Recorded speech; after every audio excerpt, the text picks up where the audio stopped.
राजा, मंत्री और उसका सिपाही तीनों जंगल में शिकार खेलने गए। वो जंगल में एक दूसरे से बिछड़ गए। राजा रास्ता ढूंढता ढूंढता एक अंधे साधु के पास पहुंचा, उनके चरण स्पर्श करे, उनसे प्रणाम करा, बोला कि हम जंगल में शिकार खेलने आए थे और हम एक दूसरे से बिछड़ गए हैं, क्या आप मुझे नगर का रास्ता बता सकते हो? साधु ने बोला, हाँ महाराज, आप इधर जा सकते हो, ये रास्ता नगर की तरफ ही जाता है। थोड़ी देर बाद वहाँ मंत्री आया। मंत्री ने साधु से प्रणाम करा और बोला कि मुझे नगर का रास्ता बता सकते हो? उसने कहा, हाँ मंत्री जी, आप इधर जा सकते हो, ये रास्ता नगर की तरफ जाता है, राजा भी इधर को ही गए हैं।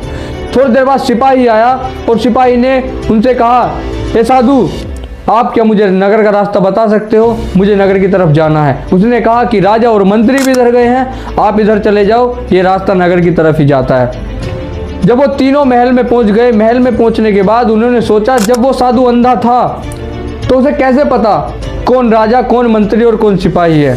तीनों फिर साधु के पास पहुंचे। साधु से बोले, जब आप अंधे हो, आपको कैसे पता कौन राजा, कौन मंत्री और कौन सिपाही है?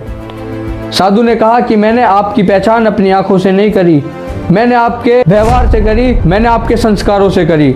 जब राजा मेरे पास आया, राजा ने मेरे चरण स्पर्श करे, उन्होंने मुझे प्रणाम करा और मुझसे रास्ता पूछा। दूसरी बार जब मंत्री मेरे पास आया, मंत्री ने मुझसे प्रणाम करा, और जब सिपाही मेरे पास आए, सिपाही ने केवल मुझे एक मामूली साधु समझा। आपका व्यवहार और आपके संस्कार ये तय करते हैं कि आप कितने ऊपर जा सकते हो। मैंने आपके संस्कारों से पता चला लिया कि कौन राजा हो सकता है, कौन मंत्री और कौन सिपाही। अगर आप बड़ा बनना चाहते हो तो आपको केवल पैसा ही नहीं, पैसे के साथ साथ आपको बड़े संस्कार भी कमाने होंगे।